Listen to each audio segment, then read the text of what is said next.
Hola.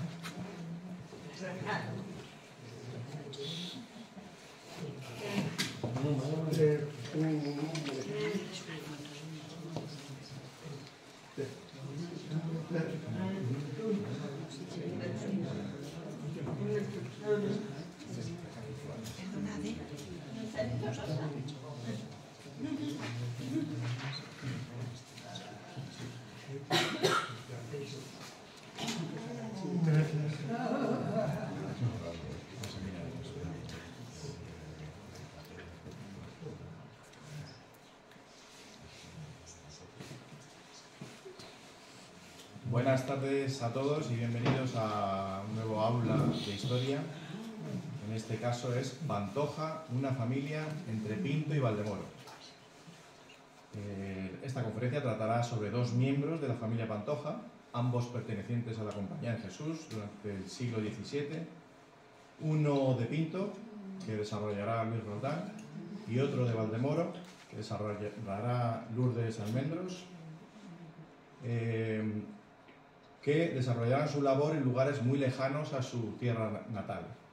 Diego de Pantoja, nacido en Valdemoro el 24 de abril de 1571 y fallecido en Macao el 9 de julio de 1618, fue un misionero católico español perteneciente a la Compañía de Jesús que desarrolló su labor apostólica en China. Y Pedro Pantoja, nacido en Pinto el 11 de abril de 1609 y fallecido en México el 6 de junio de 1684, fue un explorador y misionero perteneciente a la Compañía de Jesús que desarrolló su labor apostólica en la provincia de Nueva España, actual México.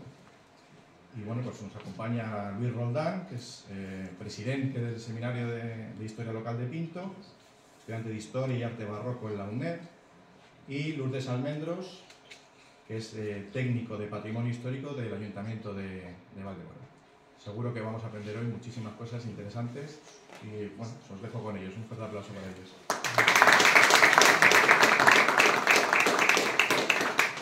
Muchas gracias, Mario.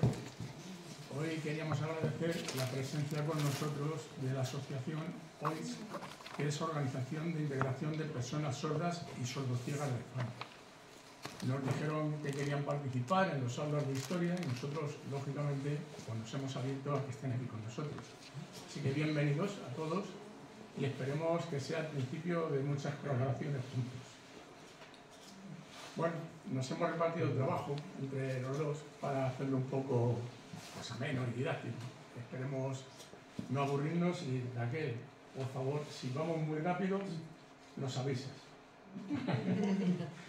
Pararemos de vez en cuando, bueno, cada cambio de turno para que ella pueda descansar porque solamente está ella. Entonces, por lo menos que desconecte un momentín entre cosas que están.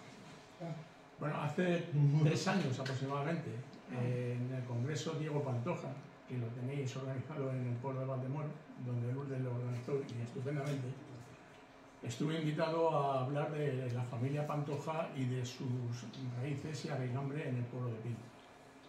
Pues a partir de ese momento es como tirar del hilo, empiezas a tirar y te salen infinidad de personajes relacionados con esta familia.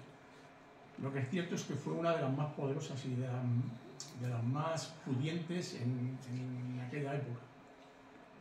Yo voy a empezar haciendo un pequeño resumen de la conferencia que hice, en la primera conferencia que hicimos en el mes de enero, que era el linaje de la familia Pantoja, un poco para situarnos en el contexto.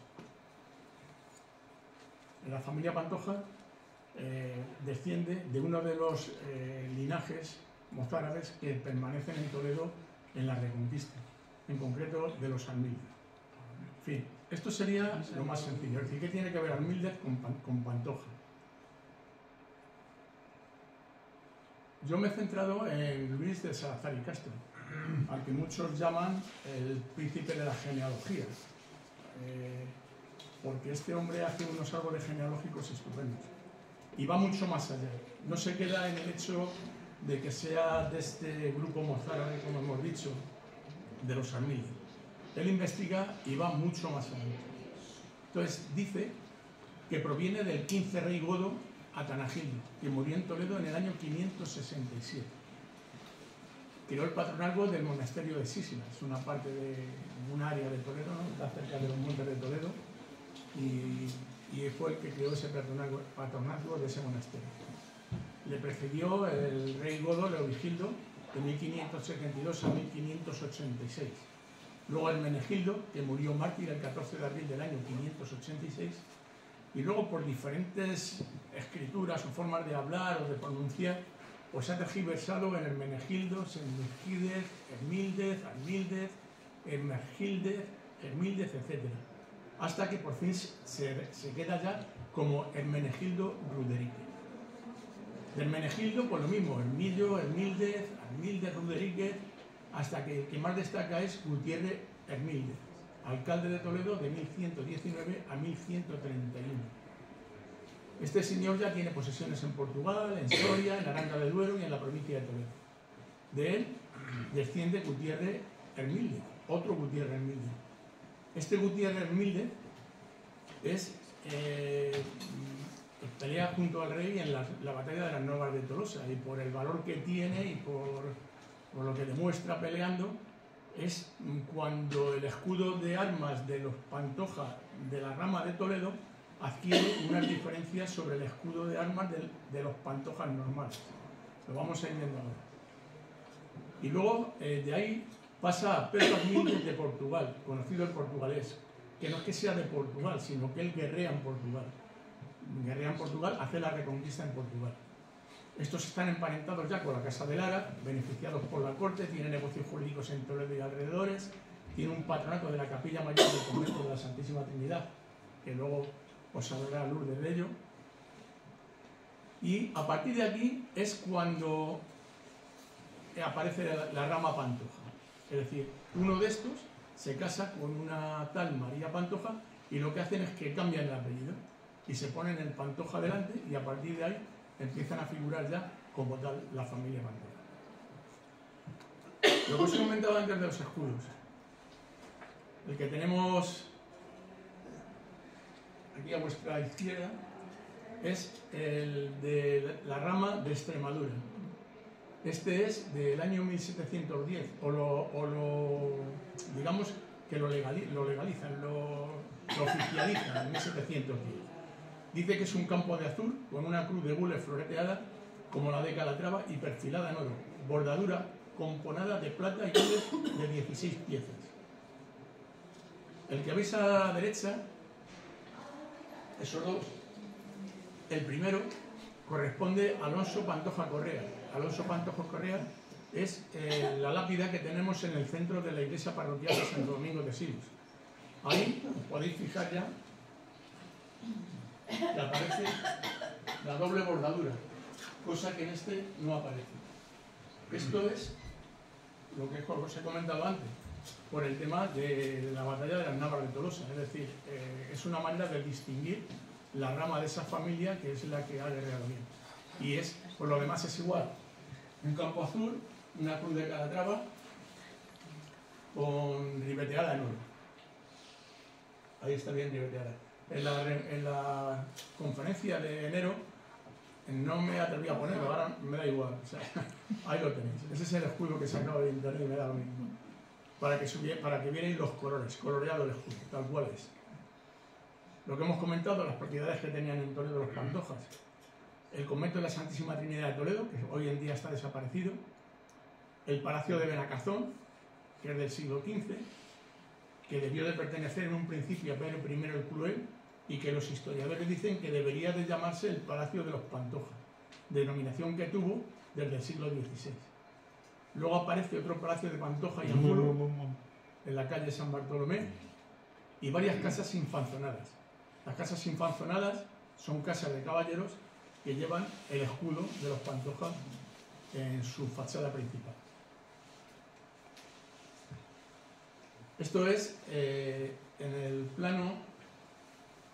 este plano, es un plano de las cañadas, de las vías pecuarias. Esta es la que va desde Toledo y pasa por Alcalá de Henares. Aquí tenemos la villa de Pantoja, en el centro, Valdemoro y Pinto. Y este es un trazado de Google, que como veis es actual. Ese tramo sí lo respeta, que es el tramo de la cañada, pero cuando llega a Pinto, en vez de tirar así, por la calle Real de Pinto, El distrito de Villaverde lo que hace es que coge la carretera de Andalucía, pero el trazado es más o menos el mismo. Aparece también Pantoja, Valdemoro y Pino. Esto es un árbol genealógico de la descendencia del mariscal Diego Fernández de Córdoba, señor de la Casa de Baena. Es un documento en papel de tamaño 590 por 450, fechado el 6 de marzo de 1795. Coincide esta rama en la rama de Pinto.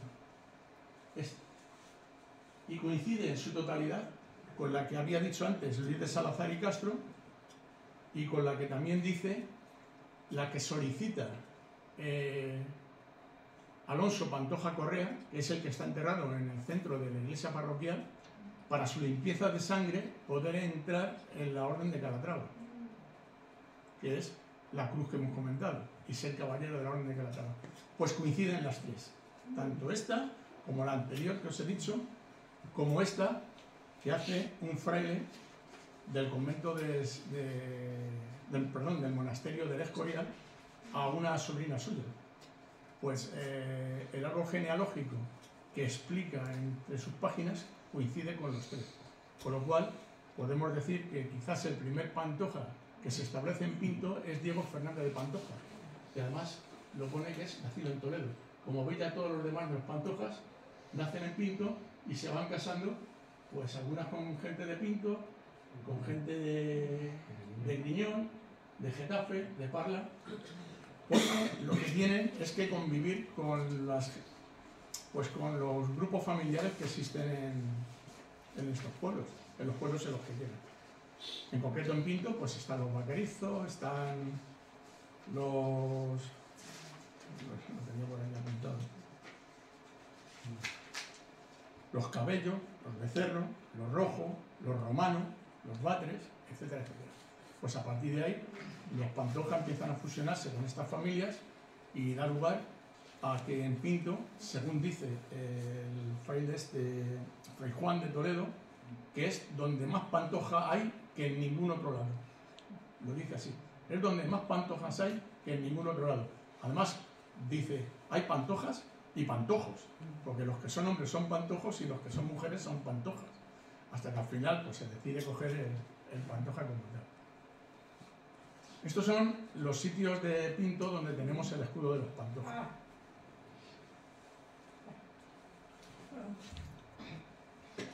Este primero es el que está en la fachada principal, en la puerta principal de lo que conocemos en Pinto como el CMC, en la Plaza de la Sagrada Familia.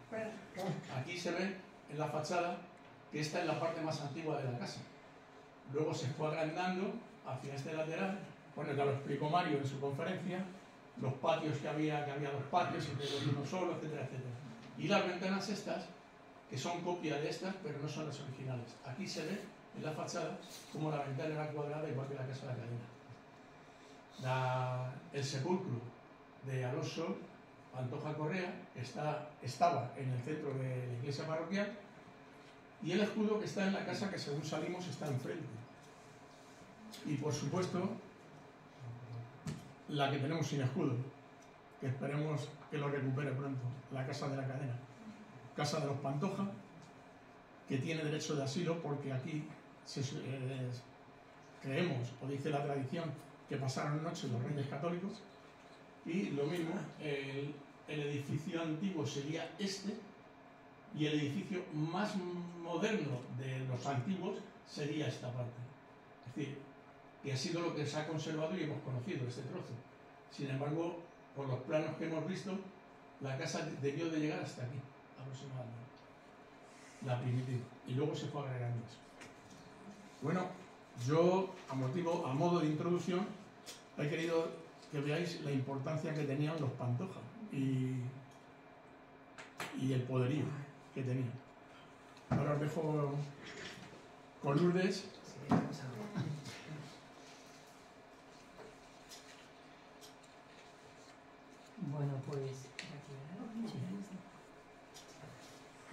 Bueno, pues primero dar las gracias al Seminario de Historia de Pinto pues por la invitación, porque yo creo que después de, como decía Luis, ¿no?, de la experiencia de tener algo más entre Pinto y Valdemoro que no un conflicto que sabemos, ¿no?, histórico, allá por el siglo XIII, bueno, pues una de las ideas que llevamos trabajando desde hace muchísimos años es hacer cosas en común, ¿no?, y que entre Pinto y Valdemoro haya algo más, ¿no? Y la figura de Diego de Pantoja pues nos fue dando, bueno, pues algunas pautas. Y además estoy como si estuviese en casa, porque yo estudié aquí también en el instituto, en el nocturno aquel de Pinto, que veníamos un montón de los que nos llamaban malos estudiantes, ¿no? Y fue para nosotros bueno, pues bastante interesante. Muchas gracias, que yo hablo muy deprisa y no me doy cuenta. Bueno, pues la parte que yo voy a trabajar es esta figura, ¿no?, de lo que serían los Pantoja de Valdemoro en dos bloques. Nos hemos ido también subdividiendo lo que sería el trabajo. Un bloque, vamos a hablar de los Pantoja de Valdemoro y de la figura del jesuita Diego de Pantoja, y luego vamos a hablar también un poco de lo que serían las políticas, ¿no?, que van a tener algunas de estas órdenes mendicantes, que son las que van a llegar a Oriente y a lo que sería la Nueva España, que luego ya se va desarrollando más, y la política jesuítica. Los Pantoja de Valdemoro, pues como bien ha dicho Luis, tienen una misma línea genealógica. Es muy interesante, ¿no?, cómo esta familia de Valdemoro y de Pinto se va a enganchar, por decirlo de alguna manera, a un carro muy interesante, que es esta posibilidad de ser descendientes de lo que serían estas mozarabías toledanas, ¿no? Además, con un superlativo, que son los únicos cristianos que se han quedado en Toledo y han soportado, por decirlo de alguna manera, pues todos los años del transcurso islámico de lo que sería Tula y Tula, ¿no?, lo que sería Toledo. Mientras otros salieron huyendo, ¿no?, pues como esos Pantoja que también se fueron a Portugal o se fueron al norte peninsular y no aguantaron, ¿no?, pues lo que sería la defensa de esta Toledo de los reyes godos, ¿no?, de lo que sería esta sede regia toledana. Este grupo familiar es muy interesante, por lo que ha ido contando Luis, cómo van a ir buscando todas las genealogías suficientes como para que se vea cuál es su limpieza de sangre, y cómo estos grupos familiares van a tener un gran reconocimiento en lo que sea toda la sociedad de forma política, es decir, en la corte política y en la corte religiosa. Por eso tienen tantísima fuerza en lo que sea la corte toledana. La corte toledana, que es la del arzobispado de Toledo, que es el más importante de la hispanidad. También es muy interesante, dentro de lo que sean los Pantoja de Toledo, con esta línea que nos ha indicado Luis, como tanto hombres y mujeres de la familia de los Pantoja van a seguir teniendo, bueno, pues ese afán de patronazgo. Es decir, van a ser personas que tienen gran poder no solamente social, sino también adquisitivo. Es decir, tienen un poder económico muy fuerte como para poder hacer fundaciones. Pero no fundaciones pequeñas, como en otros lugares a lo mejor hemos visto, como un pequeño retablo o a lo mejor pues una imagen, ¿no?, que se va a donar, sino distintos elementos arquitectónicos que van a ir haciendo que cada vez pues sean más importantes, por lo que vamos a ver luego también que va a tener un poder adquisitivo de vuelta. También dentro de lo que sean estos linajes y estos textos, ¿no?, y estas líneas genealógicas que también se han trabajado muy bien a lo largo, pues desde el siglo XVII, hemos podido ir determinando que muchos de estos Pantoja van a ser alcaldes mayores y alcaldes vitalicios de Toledo. Es decir, que es un título honorífico que de alguna manera se le va dando pues a estas personas que son pues los más antiguos dentro de lo que sería la hidalguía toledana. Tenemos el caso que además va emparentado con lo que sería la familia Pantoja de Valdemoro, que los de Valdemoro sí se casan con algunos de Pinto, pero veo que los de Pinto con los de Valdemoro no se casan. Ya empezamos con los conflictos. De hecho, en la limpieza de sangre de Alonso Pantoja Correa, uno de los testigos es de Valdemoro. Claro. Tenemos que vigilar a los de Pinto. Pues es muy interesante como Francisco Pantoja, que es uno de los más antiguos, pues se le anota, ¿no?, como secretario de Carlos I. Carlos I, que va a ser Carlos I de España y V de Alemania, que va a ser ese príncipe, con esa idea, ¿no?, del nuevo príncipe, ¿no?, de lo que sería la nueva llegada de la nueva cristiandad, ¿no?, de este elegido a través de lo que serían las distintas reformas católicas que se van a ir haciendo, es decir, con ese nuevo príncipe, ¿no?, a lo que sería la figura grecolatina, que es algo también muy importante.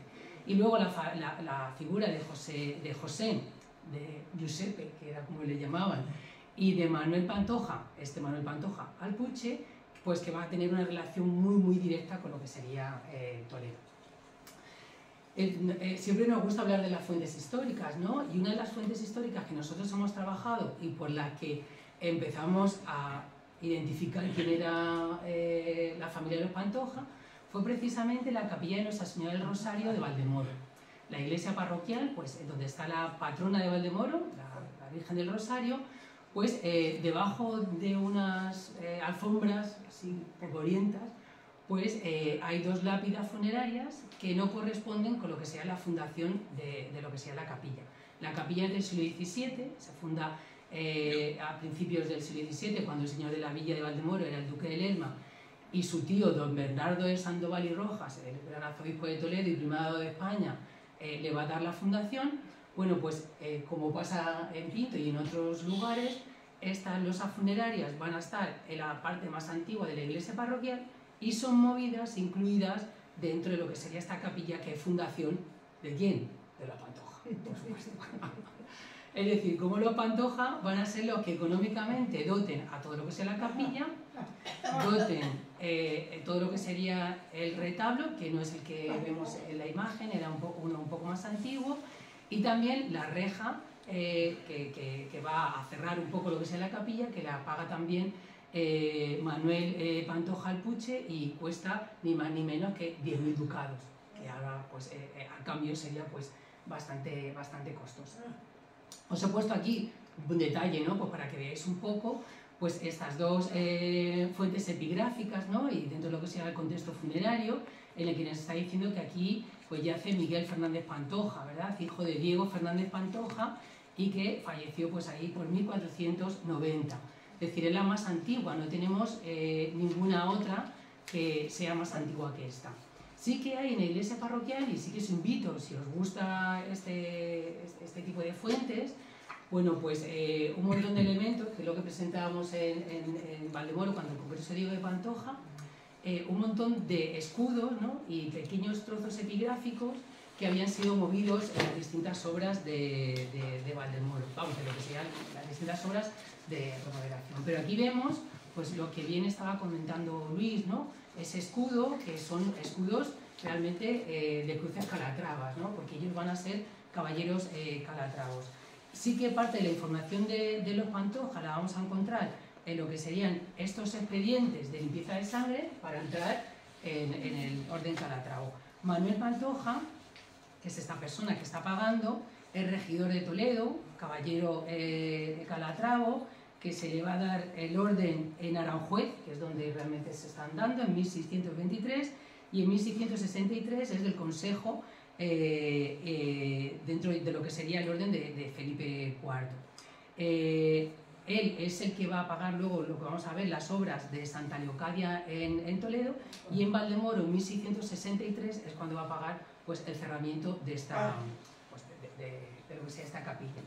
Aquí tenemos una un poco más moderna, en 1561, que también, ¿no? Pues nos dice que doña Lucía Pantoja, su mujer, la mujer de Martínez, que es capitán del hijo del capitán Andrés, ahí nos falta el nombre, no sabemos bien quién es, pues falleció también en agosto de 1561, ¿vale? Y esta familia, Lucía y otra persona que tiene el nombre de Catalina Pantoja, van a ser las que están dotando de misas, ¿vale? En alguna de las capillas, de las capellanías, y también van a estar dotando económicamente a una ermita desaparecida, que es la ermita de San Sebastián, que era el patrón de Valdemoro, ¿vale? Si conocéis un poco Valdemoro, pues por donde está el Tierno Galván, el parque, pues hay una calle, la Ronda de San Sebastián, donde está el Instituto Nilastro. Bueno, pues ahí es donde estaría también esta ermita. La iglesia parroquial de la Asunción, como veis, es un elemento también, lo que nosotros llamamos una fuente histórica, ¿no? El edificio en sí. He traído pues, para que hagamos un poco de la comparativa de lo que sería el edificio y para que lleguemos a donde queremos con los Pantoja, ¿no? Esa de construcción, y luego cómo se llega a los Pantoja o llegan a lo que sería la cercanía de los jesuitas. ¿Veis? En la zona central, no sé si lo veis bien, si estoy yo un poco en medio, es lo que sería la planta de la iglesia parroquial de la Asunción, y lo que he puesto abajo es la planta de la iglesia del Jesús de Roma, ¿no? la iglesia prototipo de los jesuitas, ya que el orden, lo que sería la Compañía de Jesús, se fundó en Roma y ahí es donde tiene su sede. Pero veis que hay algunos elementos, como que tenéis a mano derecha, que forman parte de lo que nosotros entendemos que es la iglesia, la primera, lo que sería la primera fase, que no tiene nada que ver arquitectónicamente con el resto de lo que sería la construcción. Es interesante porque en el interior no se detecta, no se ve para nada, ¿no? Pero en el exterior sí que se ha quedado un volumen como detallando que esa es la parte más antigua de la iglesia y que se quiere dejar pues, para que todo el mundo entienda que la iglesia, y con lo que es la parroquia en sí, con las personas que la conforman, bueno, pues que tienen, bueno, pues esa antigüedad, ¿no?, cristiana, que también es bastante interesante. ¿Por qué quiero traer esta comparativa? Porque es muy interesante cómo en Valdemoro, desde los primeros momentos de lo que sería esta restauración o reedificación de la iglesia parroquial de la Asunción, es decir, hablamos de finales del siglo XVI y primeros del siglo XVII, deciden hacer su iglesia con una planta jesuítica. Es decir, aunque no se ve porque luego está muy transformada y es tiene mayor detalle lo que sería la planta, se decide hacer una planta jesuítica. Es decir, los jesuitas ya sabemos que están en Valdemoro y sabemos que tienen un potencial bastante importante dentro de lo que sería su sociedad. Su sociedad, que seguramente van a ser alumnos, ¿no?, de lo que serían las escuelas jesuíticas, y no solamente van a dotar, como hemos visto, pues a la iglesia, sino que vamos a tener paralelos como este. Lo que tenemos, la capilla del Rosario, que sería la que está abajo, la de la parroquia de la Asunción, y arriba tenemos la capilla la capilla mayor de lo que sería Santa Leocadia de Toledo, ¿vale? Sabéis que Santa Leocadia pues, es una de estas santas, ¿no?, mártires prototipos desde la antigüedad, desde los reyes godos, desde los visigodos, y que tuvo dos iglesias, ¿no?, dos templos en distintos lugares, ¿no?, uno donde fue su martirio y otro donde había nacido, que fue cambiando, ¿no?, y sí que dicen las fuentes medievales que habían desaparecido, ¿no?, pues después de lo que sería la conquista, reconquista, bueno, no nos vamos a meter en terminología, ¿no?, pero todo lo que sería la llegada otra vez del mundo cristiano. Es muy interesante cómo todo lo que sean estas mozarabillas, y en este caso, bueno, por parte de los Pantoja, van a decidir que parte de su dinero se lo van a entregar a lo que serían estas nuevas fundaciones. Y en este caso es la búsqueda de la casa, según dice la leyenda, donde vivió, como ya lo tenemos, donde murió, ni donde, bueno, pues donde había vivido pues, Santa Leocadia. Y allí precisamente, además este es un sitio, si vais por Toledo, subís por el remonte, las escaleras mecánicas que van hacia la Diputación, y veis que hay una cuesta muy empinada y al final es donde está Santa Leocadia. Si vais a ver el Greco, seguramente que lo vais a encontrar bastante bien porque está justo al lado, ¿no? Y es muy interesante porque va a ir este personaje, ¿no?, Manuel Pantoja Alpuche, lo que va a estar haciendo es una donación doble, ¿vale? Está donando a lo que sería esta capilla de Toledo, con todo lo que sería la decoración, con lo que sería esta rejería, con toda la dotación litúrgica que necesita, es decir, con todo lo que sería la indumentaria, pues la platería, ¿no? La está dotando a los dos lugares, porque él, de alguna manera, se ve relacionado íntimamente con lo que sería Valdemoro. Es decir, todo lo que quiere para Toledo, también lo quiere para lo que sería su lugar de origen, porque él es de Valdemoro. Entonces, para que veáis un poco cómo va, aunque estén viviendo en Valdemoro, tiene una relación directa con Toledo. Luis y yo hemos hablado muchas veces que seguro que hay muchísima más documentación, pues a lo mejor en el archivo de la catedral o en algunas otras fuentes, seguro, sobre alguno de estos personajes que creemos que son bastante importantes. También lo que sería esta capilla de Santa Leocadia va a funcionar como la de Valdemoro, aunque no hemos encontrado, no sabemos si hay restos de esta familia en lo que sería la capilla. Manuel se va a enterrar directamente allí en la capilla de Toledo, ¿eh? Está allí enterradito. Diego de Pantoja, que es el personaje que a nosotros nos ha ido dando pie, o que de alguna manera tuvo interés por una placa que ahora veremos que teníamos en la puerta de la iglesia de Valdemoro desde 1971, es decir, desde el año que yo nací, la hemos visto allí siempre y realmente no sabíamos quién era, ahora veremos un poco por qué. Bueno, pues empezamos a tirar un poco de lo que sería su figura y como bien habéis dicho en la presentación, pues nace, fue su cumpleaños el otro día, el 24 de abril, por lo menos de bautizo, en el 1571. Sus padres eran Diego Sánchez y Mariana Pantoja. Esto es otra de las cosas curiosas, ¿no?, de lo que serían estas líneas genealógicas tan interesantes. Le sacan de pila el licenciado Francisco Pantoja y su tía Jerónima Pantoja. Es decir, ya nos están diciendo en lo que se da partida de bautismo que su tío Francisco es licenciado, ¿vale? Que tiene pues una dotación intelectual, ¿no? Y Jerónima, pues que tendría que ser una buena mujer, porque si no, no la va a sacar de pila, la pila bautismal que estáis viendo. Con 18 años empieza su formación como jesuita. Hace un periplo, bueno, pues entre Alcalá de Henares, por Villarejo de Fuentes, que es donde se va a hacer la primera casa, ¿no?, jesuítica, pues para la formación de estos alumnos, y decide, bueno, pues marcharse a Japón, que es como ellos entienden que es la nueva forma, ¿no?, de misión, entendiendo pues que tienen que seguir, o ellos siguen, lo que serían los pies o las pisadas, ¿no?, de lo que sería San Francisco Javier, ¿no? Es verdad que él se embarca, ya lo veremos, su viaje es un viaje diferente, porque como veremos también en las políticas jesuíticas, no querían que los jesuitas entrasen en China, los españoles, claro, los de otros países sí, ahora lo veremos. Y es muy interesante cómo cuando llega a China se encuentra con otra persona, con Matteo Ricci, y Matteo Ricci es el que le inicia, ¿no?, en lo que sería el conocimiento de China y de todo lo que de todas las cosas maravillosas que va a haber allí, ¿no?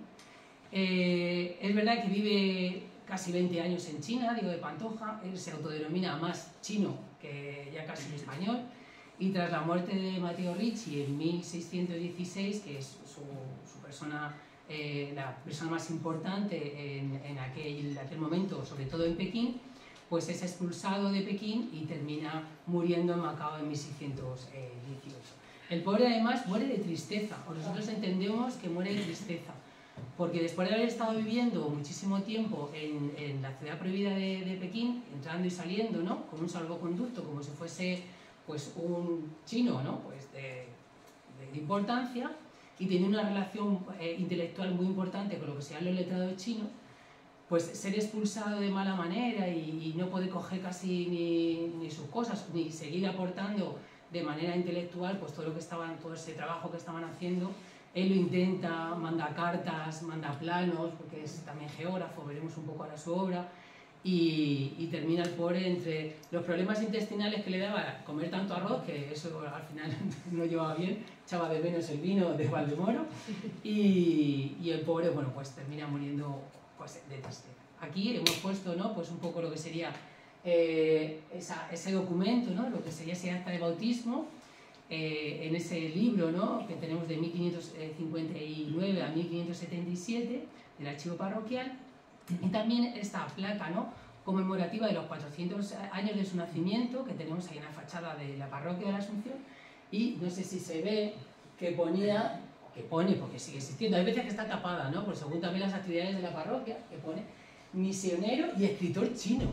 Entonces a mí me llamaba mucho la atención cuando era jovencilla, ¿no?, y estábamos allí jugando en el patio, antes jugábamos en todos los sitios al balón, ¿no?, y eso de escritor chino.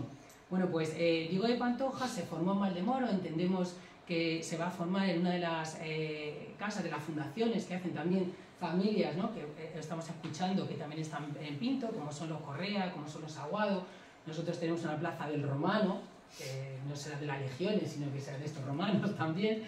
Pues es muy interesante, seguramente que se está formando en Valdemoro, y el nivel educativo pues tiene que ser bastante alto, como para ir una serie de alumnos, ¿no?, directamente a la Universidad de Alcalá de Henares, ¿no? Y en Alcalá de Henares pues es donde pues le van a ir dando la formación, y según, bueno, pues les guste una congregación u otra, pues van a ir a hacer luego lo que sería su misión fuera. Es verdad que en Valdemoro pues, estamos llevando a cabo bueno, pues un montón de investigaciones previas pues, para ver todas estas personas que creemos que son importantes y que se marcharon de Valdemoro bueno, pues, por esta actitud, ¿no? Muchas veces yo creo que por curiosidad, ¿no? Ahora los viajes son muy fáciles, pero en aquel momento dicen algunas fuentes de los dominicos, que los dominicos de Ocaña, que a lo mejor ingresaban en un barco 200 o más de 200 alumnos, ¿no? Que se iban a América y que llegaban 20 o 30, porque los que no morían en el viaje por escorbuto, cuando llegaban allí, pues las distintas enfermedades también morían muy rápido, ¿no? Como os decía, creemos que las influencias en Valdemoro para este tipo de personas, ¿no? Que quieren viajar son muy potentes. He traído dos imágenes que también las podéis ver en la Iglesia Parroquial de la Asunción, que son dos cuadros de Claudio Coello, pintor de cámara de Carlos II, en el que vemos también las dos imágenes, una, la que veis a mano izquierda, que sería San Ignacio de Loyola, que es el fundador de la Compañía de Jesús, además en ese momento en el que está siendo iluminado, y San Francisco Javier, es decir, además lo tenemos en el altar mayor y a un tamaño pues, muy grande. Es muy interesante porque además están in situ, es decir, que no han sido movidos, están para ser colocados ahí. Imaginarnos por la influencia que va a tener en el siglo XVII pues, para todo lo que sean los jóvenes y las personas que están en Valdemoro y que están viendo constantemente pues, estas imágenes, ¿no? como fuente iconográfica, ¿no? Pues para el conocimiento.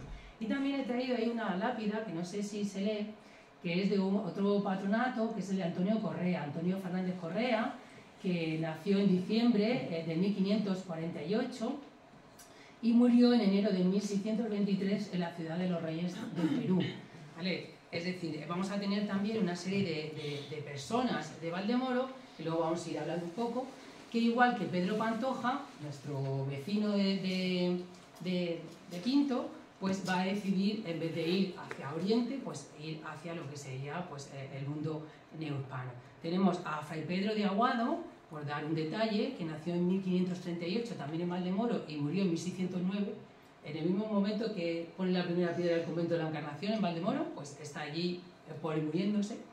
Y es el escritor de la historia de Santa Marta y Nuevo Reino de Granada.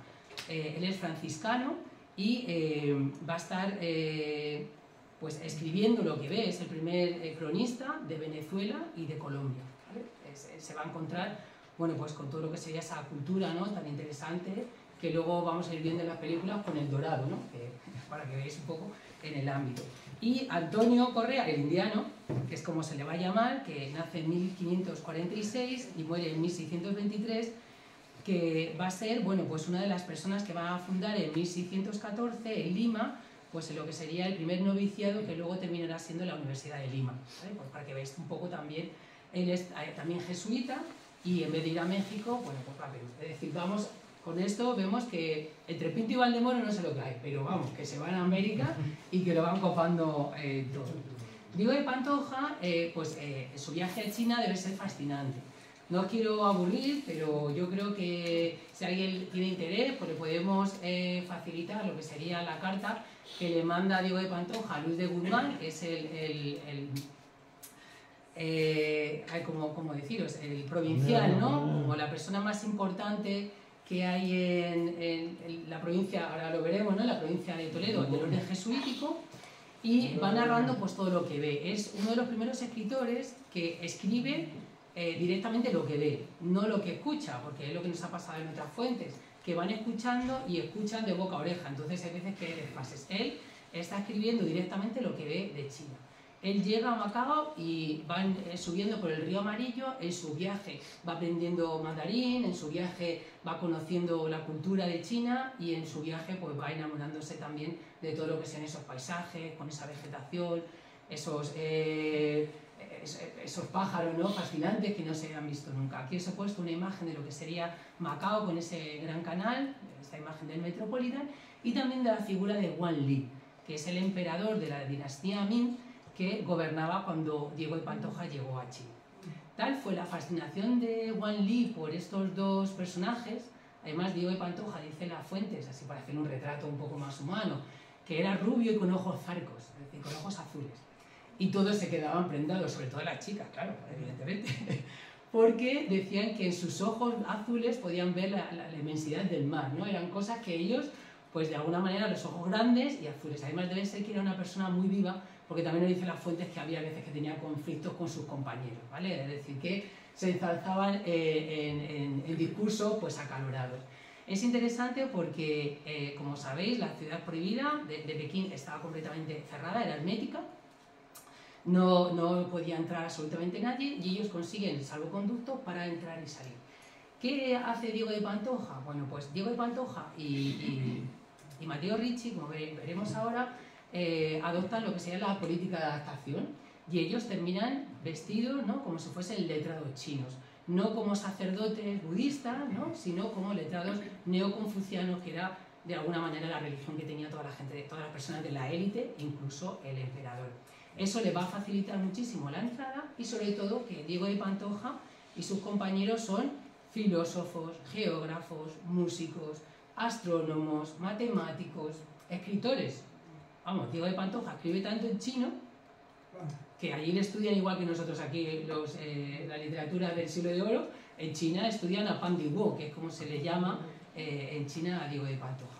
Creo que es un personaje muy importante y que ya nos dio para un congreso, no nos vamos a aburrir, pero para que veáis un poco la dificultad y cómo estas personas, ¿no?, pues tienen una capacidad intelectual y de adaptación muy interesante, pues, para llegar, pues, a todo lo que sería esta fundación. Ahora va a seguir Luis. Muchas gracias, Lourdes. Es cierto, en el congreso estaba Haitao, ¿no? Sí, Haitao Pen.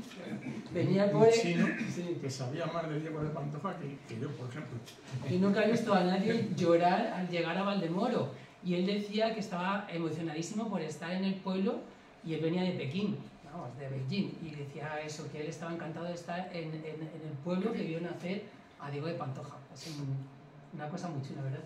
Sí, sí, además estuvo muy bien, un congreso muy agradable.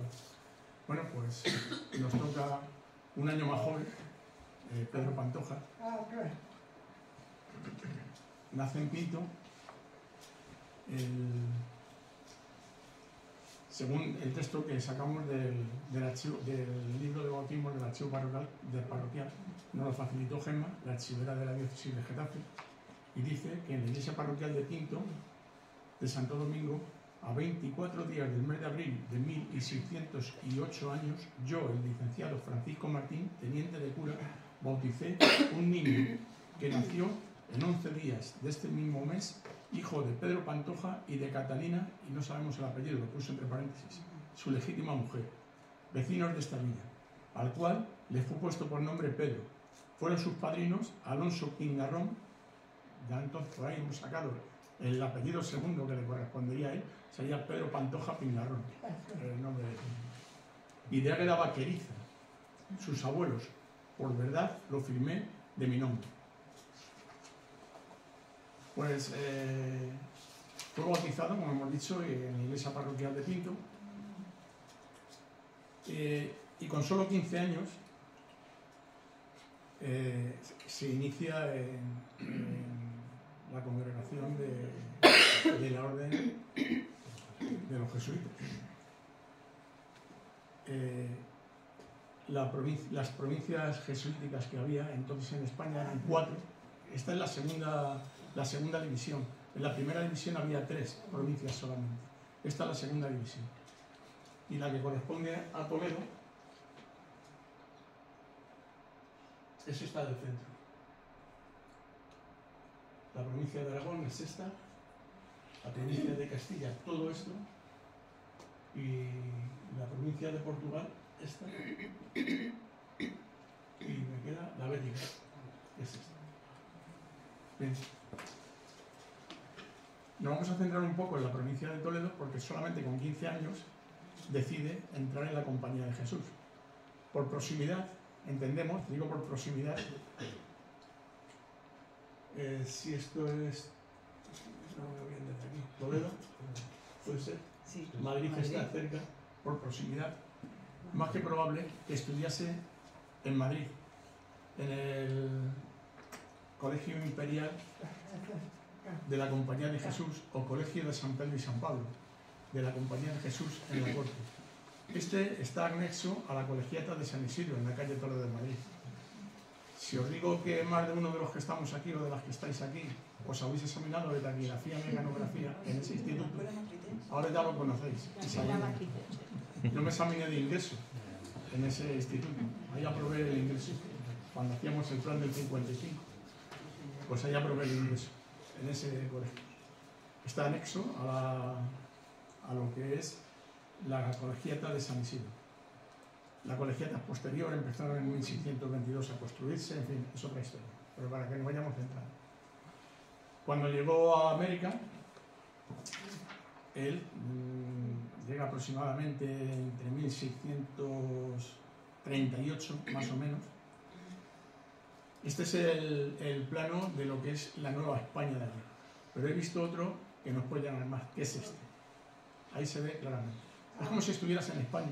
Nueva Galicia, Nueva Extremadura, Nueva Vizcaya, etcétera, etcétera. Así se denominaban los pueblos también. El del México actual es como si cortáramos así aproximadamente, más o menos, así, el México actual. Y lo tenemos en una copia de Google Maps de 2024.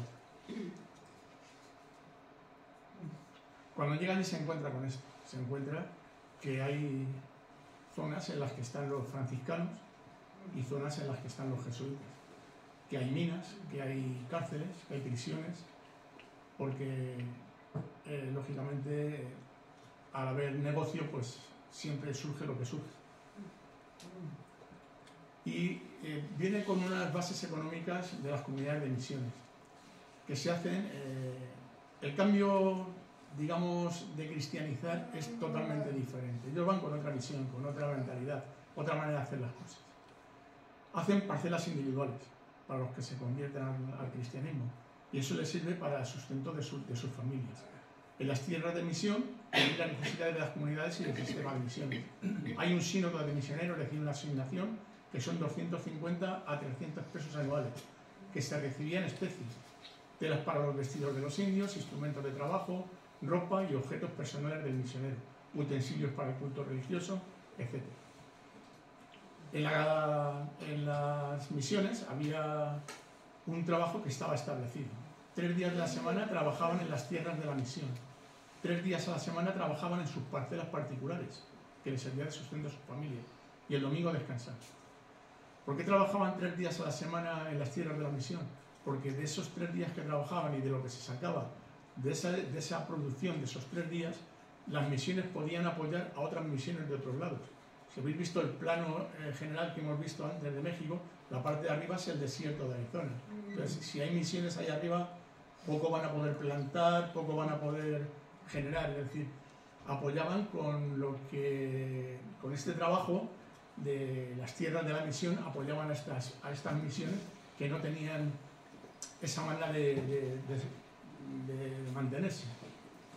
Y luego seguían unas instrucciones de San Francisco de Borja de 1567 que decía que los padres misioneros deben de vivir juntos en una residencia fija, que solo vayan a misiones religiosos capaces y observantes de las reglas de la compañía, que los religiosos no expongan imprudentemente su seguridad personal, que solo se bautice a los neófitos que sea posible atender adecuadamente, que se establezca un colegio para la formación esmerada de los hijos de los caciques y que los misioneros sostengan correspondencia frecuente con los superiores y con religiosos ocupados en otros ministerios.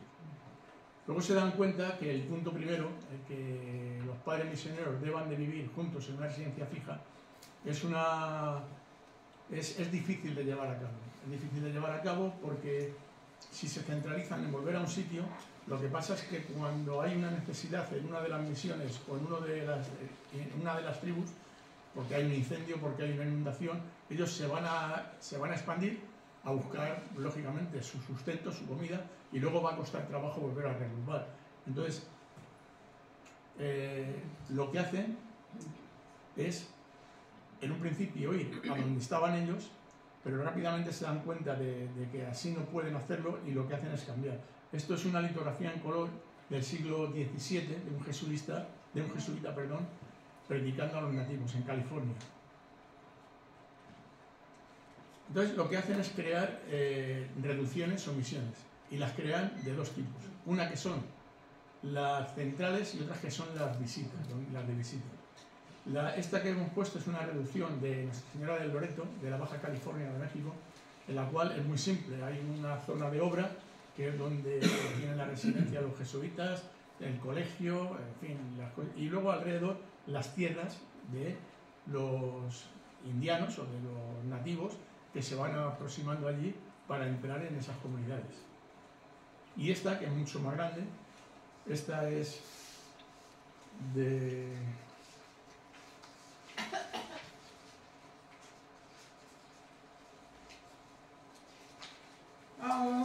Esta es una reducción guaraní del siglo XVIII, que como veis en el centro de la plaza hay unas maniobras militares de caballería. Y todo lo que se ve alrededor pues son las tierras, lo que hemos comentado, de los nativos, las tierras particulares de cada ellos, no las colectivas de la comunidad.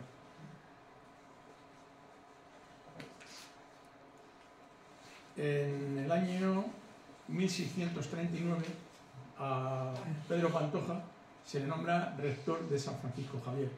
San Francisco Javier hoy en día tiene ese fabuloso templo y bautizó a 2.819 adultos y 1.527 párvulos y se fundaron 4 poblaciones. Es decir, esto da una vista de que era la gente la que venía a que se les bautizara por el trabajo, por las facilidades que se les estaba dando. Aquí tenemos un sistema de misiones del 1699. Como veis, aquí abajo, los puntos gordos son las cabeceras y los puntos más pequeños son las de visitas. ¿Sabes? Se establecen una serie de puntos cabeceras donde están los jesuitas para que vivan todos juntos y luego van a los puntos de visita pues a ver qué es lo que está pasando, qué es lo que sucede, todo eso. Bueno, pues en 1641, de 1641 al 46, luego se le amplía. Pedro Pantoja es visitador de las misiones en la zona norte del río Guayaquil, del río Yaqui. En 1641 tiene el primer problema con el gobernador don Pedro Perea, que trata a los nativos con excesivo rigor. Y que no solo le escribió, sino que se presentó allí a visitarle, Pedro Pantoja. Y al mismo tiempo informó al virrey, al ilustrísimo señor Palafox, y al padre provincial Francisco Calderón. Perea, lógicamente, se ofende y dice que no es para tanto, ¿no? Y que por estos requerimientos pronunció unas amargas quejas contra la Compañía de Jesús. Empezó pues, a malmeter, que se suele decir. En 1644, qué casualidad, muere Pedro Perea víctima de una grave enfermedad que coge pues en este guerreo que tiene con los nativos, con los indios que le corresponden a ese sitio. Una grave enfermedad que puede ser tifus, porque lo que hace es que se mete en la zona de Sierra Madre, que sería todo esto de aquí. Y ahí pues pillará tifus o alguna enfermedad de aquella zona por alguna picadura o algo y murió. Y qué casualidad que el que le conforta y le da la extrema opción es Pedro Pantoja. Y el que se encarga de hacer los oficios de él es Pedro Pantoja. O sea, había ido a por Pedro Pantoja y al final es Pedro Pantoja el que le dio la extremación. Es Pedro Pantoja el que dividió el nuevo rectorado en 7 partidos. Y ese mismo año, en 1645, bautizaron a 2.149 personas, entre párvulos y adultos. Esta distribución, en el número 1 está Sonora, en el número 2 está Ostimuri, en el número 3 Sinaloa, 4 Culicán, 5 Popaya, 6 Moloya y 7 Rosario. Esa división provincial estuvo bastantes años y la hizo Pedro Pantoja. En 1645 y 1647, en la misión de San Francisco Javier, se aumentaron los bautizados en 20.000 adultos. 20.000 adultos, que se dice pronto.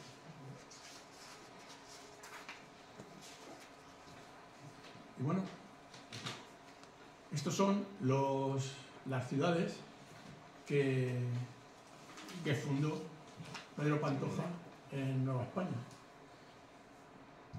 Yo he puesto en el lado de la derecha, en este lado, es el nombre antiguo, el nativo, el nombre nativo del pueblo. Y en la parte de la izquierda, el nuevo, como se conoce ahora. O sea, para encontrar esto ha sido un trabajo de chinos.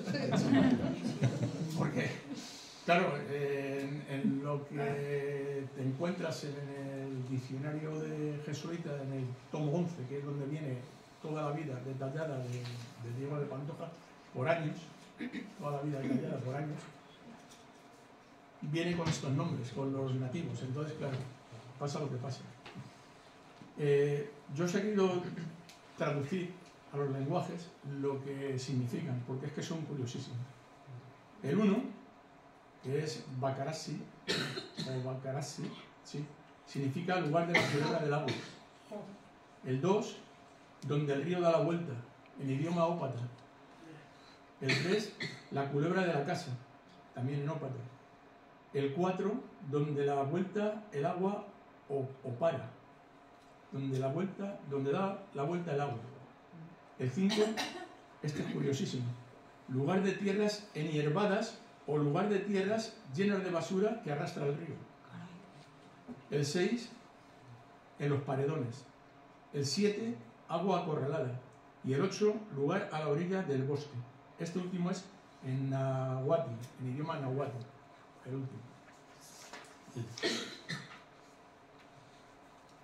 Se le nombra ya el hombre, después de tantos años en las misiones, pues se le va reconociendo y se le nombra rector del Colegio Jesuita de Valladolid de Michoacán.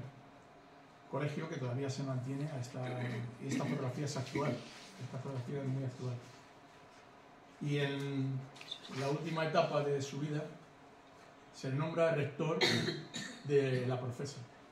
La Profesa es la casa, digamos, la Mérida de los romanos, pues la Profesa sería en México. Este edificio, el original, se construyó en 1610, que fue un templo dedicado a San José del Real.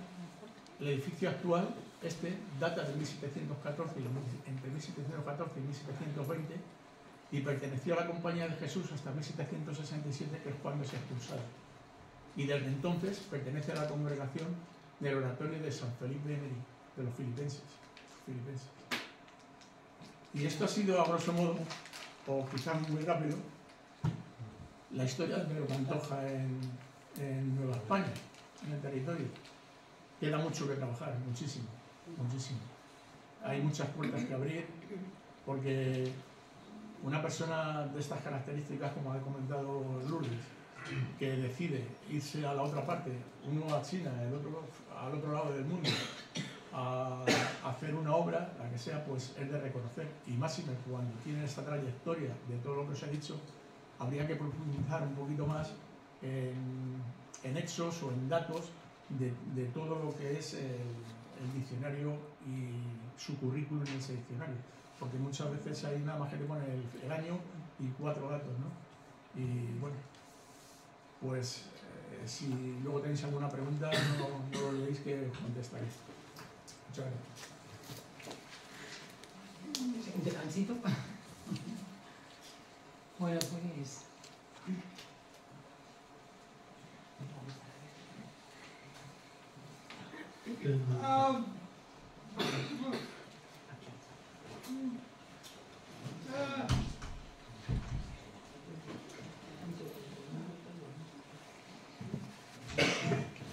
Vamos a terminar, pero va a ser algo también así ligerito. Vamos a intentar que no sea... según, pues como estaba notando Luis, no solamente van a estar los jesuitas dentro de lo que sería este gran mantel, ¿no?, que se estaba organizando a nivel internacional. Es lo que ahora, de verdad, que se está haciendo mucha producción. Casualmente, Luis, después de Diego de Pantoja, cuando se empezó a conocer un poco, porque es verdad que esa placa que hemos visto, que contábamos, vinieron lo que sea una delegación china a ponerlo a Valdemoro, que ni siquiera lo de Valdemoro, a ver, se puso en castellano, pero realmente la motivación fueron los chinas, que era como llamaba Diego de Pantoja, ¿no? Pero es interesante, ¿no?, pues que había un reparto, ¿no?, o de alguna, pues, dentro de lo que serían las distintas organizaciones o órdenes, van a estar atentos a todo lo que sean las nuevas tierras que se van a ir descubriendo. Así os he hecho así una referencia para que tengamos un poco una perspectiva de quién es quién, que muchas veces yo creo que todos nos pasa, ¿no? Mi madre no, porque mi madre ya es muy mayor y sabe quiénes son todos lo que sean las órdenes, pero los que somos más jóvenes hay veces que ya nos perdemos, ¿no? Pues estos agustinos, que son los más antiguos, que aquí surgen con San Agustín, ahí en lo que era la África romana, que casi esa delegaciones, ¿no?, jesuitas, parece el mapa de la Hispania romana, ¿no?, con la Bética, la Lusitania, ¿no?, la Tarraconense, es algo muy curioso, donde ellos tienen una vida comunitaria, ¿no?, que es algo además que choca mucho y es algo que es novedoso, que luego van a resurgir estos agustinos en el siglo XI y en el siglo XII. Los agustinos van a ser pioneros también, ¿vale?, dentro de lo que sería pues este desarrollo en lo que sean las distintas misiones. Los carmelitas descalzas, ¿no?, que son, sabéis que hay calzados y descalzos, bueno, pues ellos también son del siglo XIII. Vamos a ver que casi todas estas órdenes son del siglo XII, siglo XIII, cuando se van a desarrollar, y están inspiradas pues en lo que serían estos eremitas, estas personas, estos hombres, ¿no?, que viven de forma pues ascética, ¿no?, ellos solitarios en lugares paradigmáticos, ¿vale?, que de alguna manera va a llevar también lo que sería luego la perspectiva de cada uno a la hora de desarrollar su función evangélica, ¿no?, que van a seguir, bueno, pues un poco la vida de San Agustín, ¿vale?, también, aunque sean carmelitas. En los dominicos, que aquí ya empezamos un poco a entrar en guerra, no en guerra armada, pero sí que los dominicos, que son del siglo XIII, con Santo Domingo de Guzmán, pues ellos se van a dedicar a la predicación directa, ¿no?, ellos van a ser muy dinámicos, y a la preparación intelectual, que esto va a hacer que luego haya muchos choques con los jesuitas, ¿no?, porque van a tener un carisma muy parecido. Al igual que los franciscanos, aunque los franciscanos su propio conflictos internos lo tienen lo que serían las líneas que van a ser, que van a querer vivir en la pobreza, ¿no?, y los que luego se van a convertir en los que, una cosa es ser pobre y otra cosa es tener algo para vivir, ¿no?, que serían los franciscanos, pues ya los que se les va a terminar llamando mínimos, que son los de San Francisco de Paula, que luego va a ser en el siglo XV cuando se van a desarrollar, ¿no?, y con esta reforma de luego lo que sean los capuchinos. Esto sí que nos suena, porque si vamos a Madrid, bueno, pues todas estas, tenemos todo lo que sean estas órdenes en los grandes monumentos, ¿no?, que es algo también muy importante, cómo se van a ir estableciendo. Y luego, pues es interesante que si estas son las órdenes más importantes, las mendicantes no tienen nada que ver con el mundo jesuítico, ¿vale?, porque su perspectiva es diferente, por eso las quería separar. Y a modo de ejemplo, bueno, pues con la línea americana, pues cuando llegan a Nueva España, fijaros, los franciscanos llegan en 1524, los dominicos en 1523, ahí van a la par, los agustinos en 1533 y los jesuitas después, en 1572, ¿no?, pues para que tengamos una idea un poquito más amplia. La política jesuítica es totalmente diferente a lo que se daba, ¿no?, en lo que serían las otras, porque esta es una, no deja de ser, lo que sería la Compañía de Jesús, algo completamente moderno, ¿vale? La compañía es del siglo XVI, ¿vale?, y también lo que serían las líneas, ¿no?, que va a dar San Ignacio de Loyola van a ser que son clérigos regulares. Eso quiere decir que no van a vivir en monasterio, no son monjes, no son clérigos, no son mendicantes. Ellos lo que van a ser son como parecidos a lo que sea el ministerio de los clérigos seculares, ¿no? De tal manera que eso va a hacer que ellos tengan una libertad que otros sacerdotes, otras personas dentro de lo que serían estos votos, ¿no?, pues no lo van a tener. Ellos van a estar en el servicio espiritual, a la educación y a la predicación, pero de una predicación completamente diferente, a lo que sea de manera directa. Por eso choca tanto, ¿no?, lo que serán las dos políticas. Como muy bien ha ejemplificado Luis, se ha visto cómo los jesuitas van a estar operando en América, porque claro, lo que sean las culturas que se van a encontrar en América, que están enfrentadas entre ellos, que tienen muchísimos problemas, muchos conflictos armados, ¿no?, y es una sociedad también bastante complicada, no tiene nada que ver con lo que se encuentra en el Oriente. Es decir, allí tienen a un emperador que a una orden del emperador todos sus súbditos, no como aquí en España que siempre lo decimos, ¿no?, aquí cada uno hacía lo que le daba un poco la gana, pero en China a una orden del emperador todos los súbditos hacían caso y daban además su vida por el emperador. es muy interesante porque ellos además se van a formar, ¿no? Van a querer tener todo lo que sería la formación intelectual, tanto lo que serían los jesuitas, es decir, estas personas que forman parte de la compañía, como establecerla en el resto, ¿no? De lo que sea la población. También tiene una problemática muy importante. Lo cuento esto para que veamos un poco luego qué es lo que va a pasar con Diego de Pantoja y con otras personas, con los jesuitas. Que ellos son incondicionales al Papa, es decir, ellos siempre defienden al Papa. ¿Qué es lo que está sucediendo en Inglaterra? ¿Qué es lo que está sucediendo en Francia? ¿Qué sucede en Alemania? ¿Qué sucede en otros lugares, no? Pues que el Papa no creen que es infalible. Entonces, claro, aquí empezamos a tener todos los problemas. A los jesuitas, pues no se les tiene a bien. Ellos además participan en la Reforma Católica, en el Concilio de Trento, y van a ser los que van a establecer la educación en las misiones de Asia, de África, de América, ¿no? En China, en América, en Bolivia, en Paraguay, bueno, en sitios que son muy interesantes. Y ellos van a defender, por lo que decíamos, esa imagen del reino, del nuevo reinado que va a ser Carlos I. ¿Vale? Carlos I, si vamos a Toledo, le tenemos con su coraza a la romana, ¿no? Y de alguna manera, pues, es esa línea, ¿no? Es muy interesante que la política internacional y sobre todo jesuítica decide que no haya españoles en China, ¿vale? Jesuitas españoles en China. En China se va a dejar que vaya a Japón, en Macao pues van a tener ahí como una casa franca, pero no se puede ir. El único jesuita español va a ser Diego de Pantoja, que es donde le va a dar los problemas. Va a tener muchos enfrentamientos con el resto de los compañeros porque es español, ¿vale? Y no querían, porque había espías también dentro de lo que serían estas órdenes, que le estaban mandando por la información a los distintos reyes. Dentro de lo que sería esta política jesuítica, se tiene como a bien, ¿no? Tanto Diego de Pantoja como Mateo Ricci, la política de adaptación, que es una política que pone en pie San Francisco Javier, que no tiene nada que ver con lo que se está haciendo en América, ¿no? Con esas reducciones, con esas reparto de tierras, porque allí no pueden repartir nada. Lo único que quieren es adaptarse políticamente, socialmente y culturalmente para llegar a través de lo que sería la filosofía, ser letrado chino, llegar a lo que sería el emperador Wan Li y convertir a Wan Li al cristianismo. Si convierten a Wan Li al cristianismo, todos, como es a única orden, se convierte, imaginaros, ¿no? El gran imperio chino, todo en un solo golpe de neoconfuciano. Además van buscando todo lo que sean las cosas similares que tienen. Tienen muchos problemas porque uno de ellos va a ser las controversias de los ritos chinos. Los chinos, antes de hacer cualquier ritual, tienen que hacer pues, sus ritos tradicionales a lo que sería sus antepasados.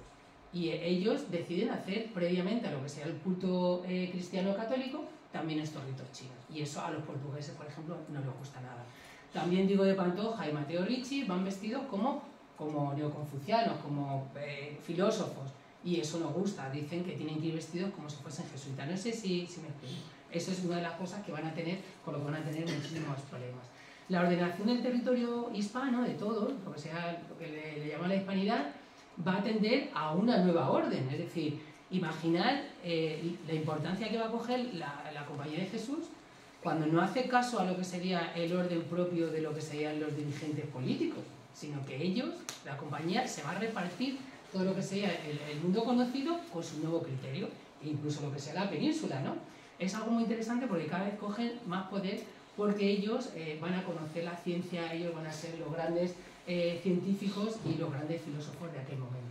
Esta información detallada que van a tener en cada uno de sus viajes tienen la obligación de mandar cartas, ¿no? Esta política epistolar en el que todo lo que ven, todo lo que hacen y todo lo que va pasando tienen que mandar unas cartas, que las cartas no son como querido fulanito, son libros así. La carta de Diego de Pantoja, que es un librito que reeditamos cuando el Congreso, es una de estas joyas, ¿no? Que le mandan la carta completa a Luis de Guzmán, que era la persona más importante y es el que le mandó a China, a Japón y a China, a Diego de Pantoja. Y allí ya os decía que se hace una narración bastante interesante, ¿no? Pues todo lo que sería cómo era China, cómo es la sociedad, la política, hasta la gastronomía. Habla de cómo eran las mujeres, cómo vivían, cómo le hacían los pies más pequeñitos. Decía Diego de Pantoja que entendía que no era para que para que no fuese bello, sino para que no se escapasen de casa, ¿no? Cosas de estas que decían, ni las peores de las clausuras de las franciscanas, pues viven estas mujeres, ¿no? Que es algo también muy interesante, eso no se había dicho nunca. Y también lo que sería la influencia que va a tener los jesuitas y su política de conciencia, ¿no?, intelectual en la monarquía a través de la figura, como decíamos, de Carlos I. La provincia, pues ya lo he apuntado un poco, pero para que vieseis, ahí el texto superior es esta carta, ¿no?, que se publicó en 1605 en toda Europa, es decir, menos en Valdemoro y el Pinto, que no nos la conocíamos, en el resto de Europa, es decir, en todas las lenguas, ¿vale? Se publicó porque fue un gran éxito, eso de conocer que eran esas naranjas chinas, ¿no? Esas mandarinas. Pero es muy interesante, ¿no?, porque ya os cuento, pues esta política de adaptación pues, fue bastante impactante, ¿no? Y como ellos deciden, bueno, pues como los veis, así van vestidos los letrados chinos. Y ellos se visten no como sacerdotes, no como bonzos, sino como letrados chinos. El viaje yo creo que es un viaje, lo que decíamos, para ir terminando, fascinante, ¿no? Aquí es donde se va a dar transferencia de conocimiento científico, aunque ya lo habían ido haciendo antes, pues los agustinos y los dominicos con Juan Cobo o con Martín de Rada, ¿no?, que son los primeros que los pobres les pillan ahí, además por estos mares que no los conocían, que venía una tormenta. Y si no te mataban las tormentas, te mataban luego donde caía, que te mataban así hechos a cachitos, ¿no?, como en Japón. Es muy interesante, pero es un conocimiento que no sé, vamos, es algo que no se conocía. El conocimiento y estudio de otras culturas completamente desconocidas. Cuando llegan a América se piensan que aquí es el paraíso, con esos pájaros, con plumas de colores, bueno. Es como si viajásemos a otro planeta, ¿no? También es verdad que existe un enfrentamiento físico entre ellos y entre lo que sean distintas culturas, intelectual, ético, ¿vale? Porque al final cada uno tiene su perspectiva y hay un choque bastante importante. Y también existe algo muy interesante que es una dotación, el viaje le voy a llamar ahora de ida y vuelta, económica, de, por ejemplo, que ponemos el caso, de las hermanas Clarisas de Valdemoro, que tienen económicamente le es más rentable América que Valdemoro. Ahora lo vamos a ver, que es un caso muy curioso. En este viaje de ida y vuelta os pongo este mapita, que son las dos rutas, la controlada por la corona portuguesa y por la hispana, ¿vale? Veis que en el color blanco está la española y la portuguesa está en azul.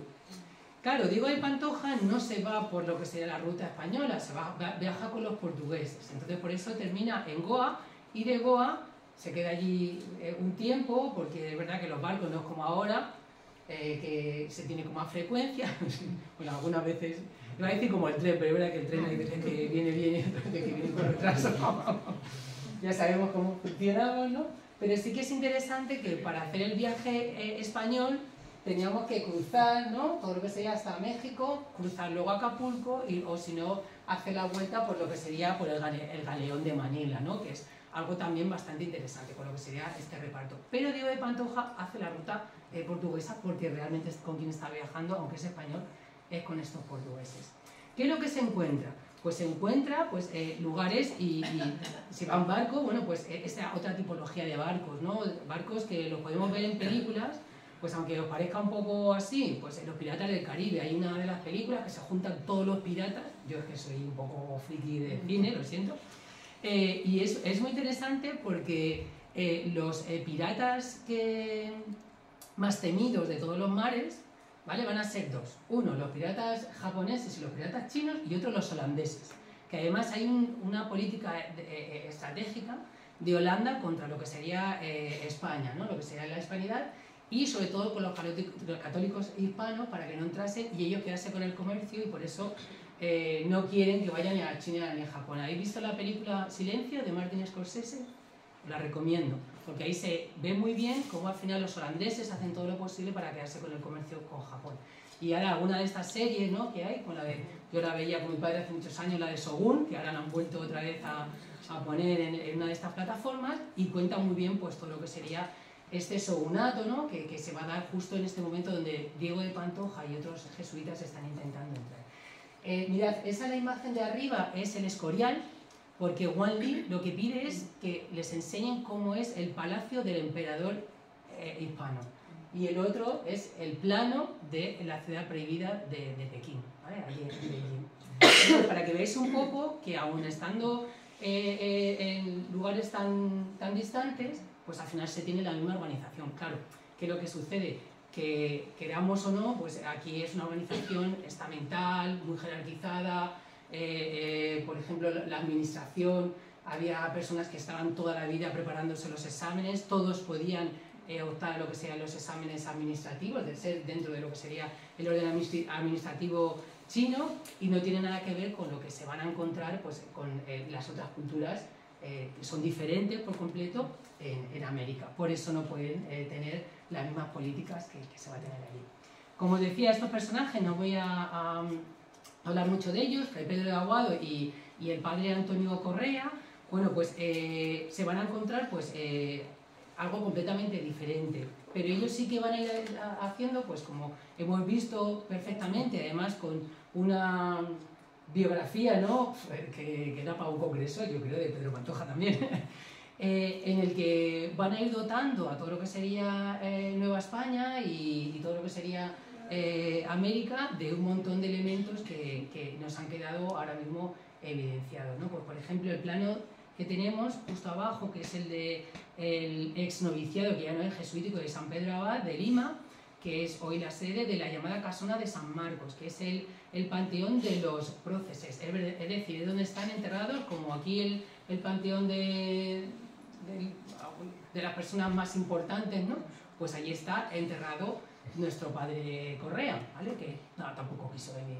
Fue a América, vino y como todo pudo se volvió a ir otra vez para allá. Eso también es importante, ¿no?, lo que están encontrando allí. Este viaje de ida y vuelta de Valdemoro Hispano, que puede también ser el de Pinto, bueno, pues corresponde, yo os he hecho una tablita de una búsqueda básica, ¿vale? Esto ya así en plan, por si os animáis, ¿no? Como dentro de poco, aunque parezca mentira, viene muy rápido el verano, esto se nos pasa ya, nos vamos a Semana Santa. Bueno, pues en Buscas Rápidas yo lo que intenté es hacer una revisión de cuántas personas de Valdemoro, que quedase reflejado en lo que sería la documentación de los catálogos de lo que serían los viajeros a América, pues se habían ido y dónde pues, habían viajado. Es verdad que en el siglo XVI, XVII y XVIII hay que inscribirse y tienes que pedir permiso y tienes que tener, igual que cuando te querías meter pues, en algunas congregaciones o te querías hacer monje o otra cosa, pues tenías que tener un expediente para ver si esa persona era conveniente que se fuese a América o no, que no dejaban marcharse el viaje a cualquiera. Luego ya sí, a partir del siglo XVIII y XIX ya se abrió y ya era completamente diferente. En el siglo XVI, como veis ahí he encontrado en lo que sería el Archivo General de Indias, ¿no?, y en estos catálogos que podéis consultar también en pares, en este portal, que hubo 62 viajeros, y aquí os he puesto un poco. Nicaragua, Cartagena de Indias, Panamá, Nueva España. He buscado solamente los americanos, porque esto es lo que vamos a trabajar ahora, ¿no?, un poquito, a ver qué Correas y qué Aguados y qué Pantojas encontramos, ¿no?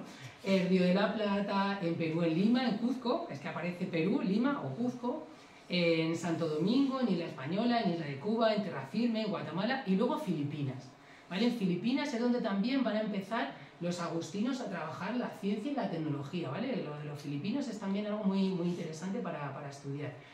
En el siglo XVII, ¿veis? Baja un poco, ya no van tantos. A Perú, a Nueva España, Jamaica, mira qué curioso, al Nuevo Reino de Granada, a Guadalajara, a Nueva Galicia, a Venezuela o a Yucatán y también a Filipinas. Y en el siglo XVIII ya solamente de Valdemoro tenemos reflejado o relacionados con Valdemoro 13, y ya tenemos a Bolivia, Nueva España es muy importante, a Guatemala, Cuba, a Veracruz y a Perú. En Perú siempre. Y ya van a ser cargos oficiales, van a ser personas que tengan un oficio. Mirad, aquí he traído algo que yo creo que os va a interesar. Bueno, pues Alonso de Osorio Pantoja, ¿vale?, licenciado clérigo y catedrático de latín, viaja a Perú, ¿vale?, con su criado, ¿vale? Y algunos de estos criados que se van a ir reflejando son de Pinto o son de Valdemoro. Y bueno, sabemos también que no solamente viajan las personas importantes, ¿no?, sino que también viajan los criados, los zapateros, bueno, pues gente que también tiene su oficio, ¿no? Yo creo que es algo interesante. Eso en el siglo XVI. En el siglo XVII, tengo aquí también anotado que Juan de Alvarado Bracamonte, ¿vale?, fiscal de la Audiencia de Manila y protector de los naturales, encontró, vamos, o que fue en busca de la isla, lo que sería a México y a Perú, y se esforzó sobre todo con el gobernador para impedir a los holandeses el comercio con China. Fijaros cómo en un documento que no tiene nada que ver, ¿no? O que en un principio pues no tiene nada que ver, esto sí que necesitamos gente que haga transcripción, ¿verdad? Porque eso es a los que somos de pico y pala nos cuesta. Como se puede ver, pues un documento en el que desde Perú y México se está poniendo barreras pues, para que hagan comercio los holandeses con China, ¿no? Es algo también muy interesante. Y de lo que os comentaba antes, de las clarisas, en el 1651 se firma una real cédula en Perú de la Casa de Contratación de Sevilla, donde a las monjas, ¿vale?, de Valdemoro se da licencia al convento de monjas de Santa Clara para pedir limosna en las provincias del Perú. Es decir, no están pidiendo limosna en Pinto y en Valdemoro, sino que están pidiendo en el Perú. Y dice don Diego González de Arce, en el Consejo de Indias, que el tesorero general, donde se da una orden de pago de 100 reales de vellón al convento de las monjas franciscanas de Valdemoro, ¿vale?, en el 1666. En el 1672, 30 ducados. En el 1683, también 1000 doblones, ¿vale? Que eso ya son cosas para efectos, para el fin de la empresa, que sería, bueno, pues parte de las obras de las monjas. Es decir, que es un viaje continuo de ida y vuelta. Bueno, he dicho aquí una conclusión en el que creo que lo que sería estos estudios, ¿no?, pues que presentamos un marco muy interesante para el conocimiento de la historia local y regional, que yo creo que es muy importante, que es de las cosas que hemos ido hablando al principio, que esto lo tenemos ahí súper hablado, que en estos casos de estudio son elementos muy interesantes para la conexión entre municipios, que fomentan la coordinación y proyectos I+D, ¿no?, que tengan interés social e histórico, que nos acercan a la realidad histórica a través de lo que será la interpretación de sus fuentes y la reflexión de lo que sean estos procesos históricos, y que es un nexo para todas las personas que tienen inquietudes similares a los que somos presentadores hoy en esta mesa, que en este caso pues sois todos vosotros y vosotras, y que creo que es de agradecer que hayáis venido pues a aguantar a estos que hablan de los pantojeños o los pantojos, ¿no?, de entre Pinto y Valdemoro. Así que aquí os dejo un poco de bibliografía si os apetece leer, y muchas gracias.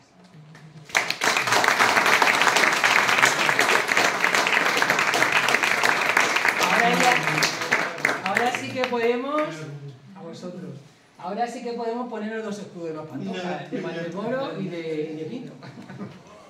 Por fin, ¿verdad? ¿Tenéis alguna pregunta? Sí, un segundo.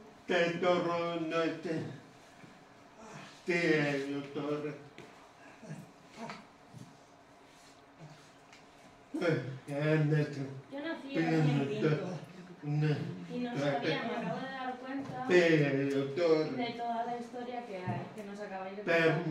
Entonces tenía una pregunta sobre... Entonces había dos personas que fallecieron en la zona de Pinto y en Valdemoro. O sea, ¿dónde están enterrados? ¿En Pinto o en Valdemoro? Ese es mi duda. Y luego la segunda... ¿Cuál fue la primera casa? ¿En Pinto o en Valdemoro? A ver, yo te puedo hablar de Pedro Pantoja.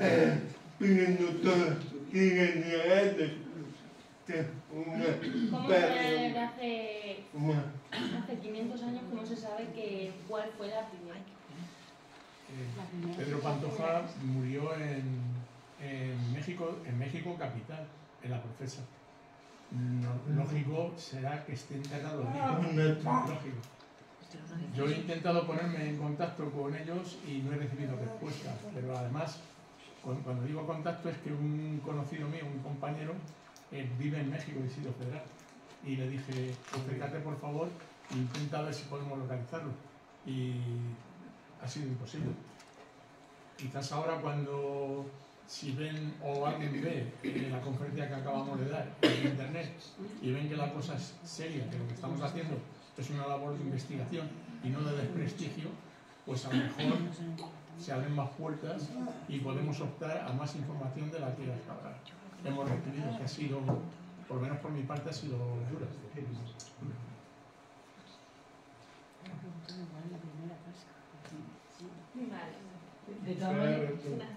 De todas maneras, los jesuitas tienen lo que sería una serie de libros donde apuntan el nacimiento, toda la obra de cada uno de los jesuitas y dónde mueren. Por eso es una fuente que decía Luis que tenemos que ir otra vez a revisar, porque seguramente que encontraremos con mucha más información que... En el caso concreto de Pedro Pantoja está en el diccionario biobibliográfico de la Compañía de Jesús, en el tomo 11. En el tomo 11. Yo creo que se refiere al primer Pantoja. Es muy complicado.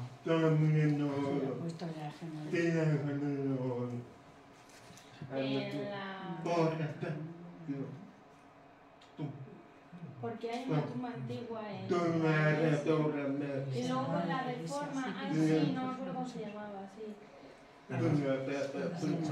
Está hablando de la de Pinto, de la tumba de Pinto. De la que habéis comentado, que no me acuerdo. Que hay una en Valdemoro y otra de la en Pinto. alfombra había dos lápidas. Bueno, aquí en Pinto y en Valdemoro, los dos, por eso está refiriendo. Que ¿cuál es la primera de las dos? Es lo que yo creo que están preguntando. Si la de Pinto o la de Valdemoro. La de Valdemoro tenemos una que es del 1590 y la de Pinto con la reforma pues es un poco del 1600. No se ve aquí ahora mismo la leyenda. Es que yo no me acuerdo de... La leyenda de la sepultura no la tengo. Pero más o menos... ¿Tú la tienes mal? Vamos, este fue de... Yo he tomado nota también, según ibas hablando, porque cuando has dicho que era hijo de... Sí, sale de Pantoja, sí, es de Pinto. Es el primero de los Pantojas que he comentado, que era el primero, y según estaba ya hablando... Está enterrado el hijo, está enterrado en Valdemoro. Es una de esas lápidas, casualidades, o sea, nos vamos enterando de cosas así. A ver, una cosa que también es muy interesante es lo que nosotros llamamos el expolio, ¿vale? Que a lo mejor estaba incluso en Pinto. Lo que pasa es que hay veces que, por ejemplo, tenemos de otro párroco, en Valdemoro hay una losa que es muy chula, muy bonita, pero que es del párroco de Torrejón de Velasco.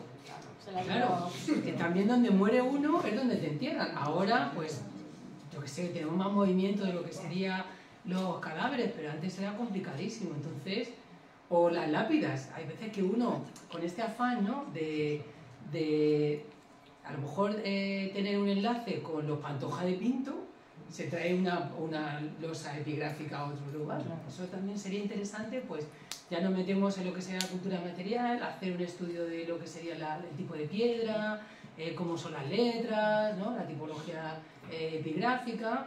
Vamos, que da para una tesis doctoral, si alguien se anima. 1647. 1647, es un poco más... Pero es anterior a lo que sea la reforma de Manuel Pantoja, que la termina en 1663. Es decir, antes se hace esta y luego se reforma la capilla de Valdemoro. Eso también es muy interesante.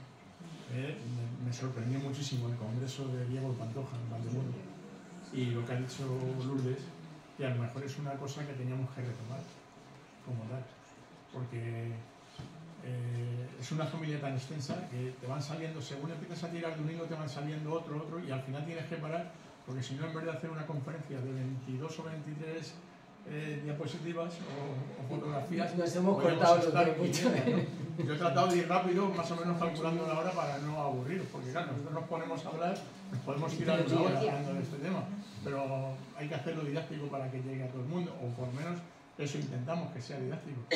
A mí me sorprendió muchísimo Aitao, cómo hablaba de Diego Pantoja, un chino en Valdemoro, que el tío sabía de Diego Pantoja bastante más, por ejemplo, que yo lo había oído porque me invitó a que viniera, a que fuese allí. Y de hecho en el grupo de WhatsApp es uno de los que más participa, de los que más sube. Pero ahora que llegamos a este momento, pues a lo mejor es cuestión de juntar fuerzas y decir, vamos a hacer un congreso exclusivo porque hay personajes para aburrir de los Pantojas. Pero en el momento a nosotros nos ha salido uno, me voy a salir un poco del tema. Hay un obispo de Ávila que es de Pinto, nacido en Pinto. Le ponen en su limpieza de sangre, le ponen natural de Valdemoro, y él tacha lo de natural de y pone lo de, o sea, perdón, Valdemoro, en Toledo, natural de Toledo, y él tacha lo de Toledo y pone Pinto a mano. Él lo pone. Entonces, claro, aunque figura que es nacido en Valdemoro, el problema que hemos tenido es que no tenemos el libro de bautismo que corresponde a esa fecha. Bueno, pues estuve en la catedral de Ávila viendo las lápidas que se taparon y que ahora se han dejado otra vez al descubierto, y fotografiando la lápida que correspondía a Pedro Cifuentes de Balta, que era el obispo. Fue el que hizo la iglesia de Santa Teresa de Jesús, la grande.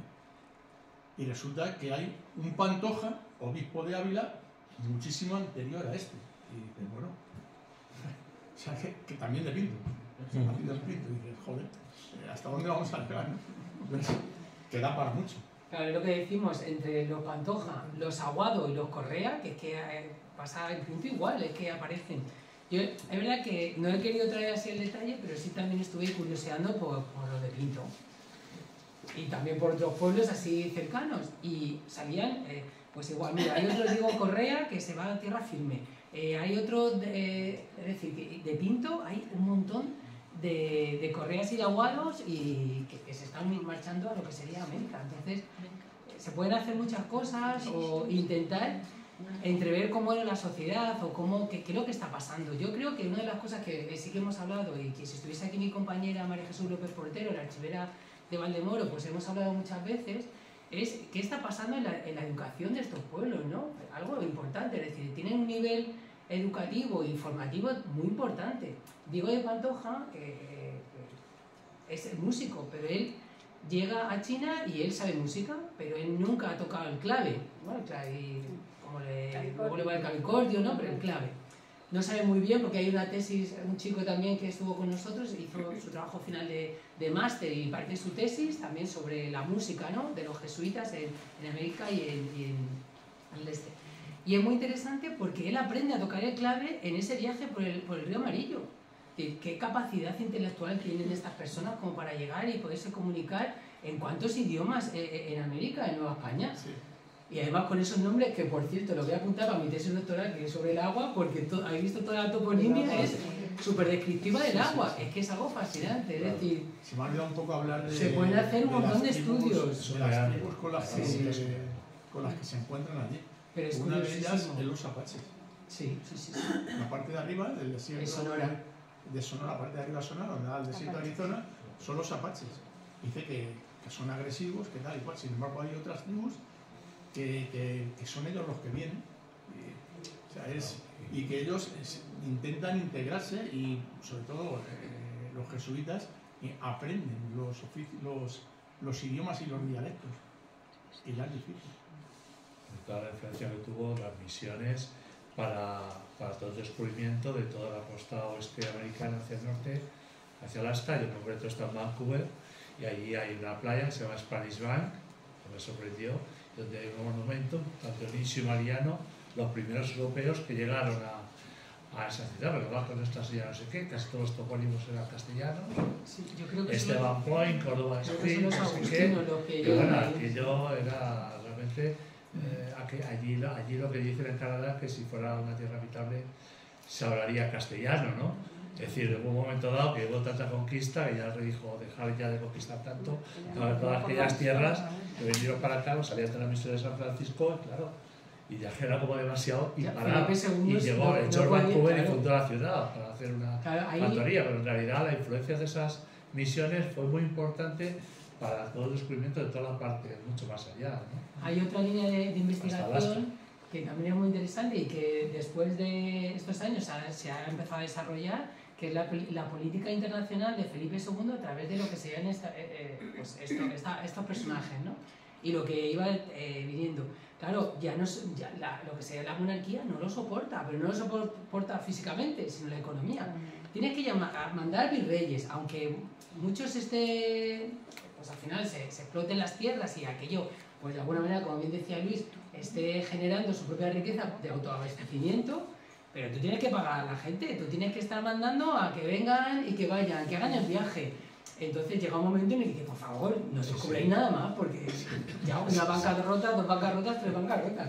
Se le pasa a Felipe III, que dice que gobierne el duque de Lerma, ¿no? Claro. Que ya, ¿qué pasó? ¿Tenéis alguna pregunta o algo que necesitéis? Pues nada, muchísimas gracias. Nada, a vosotros.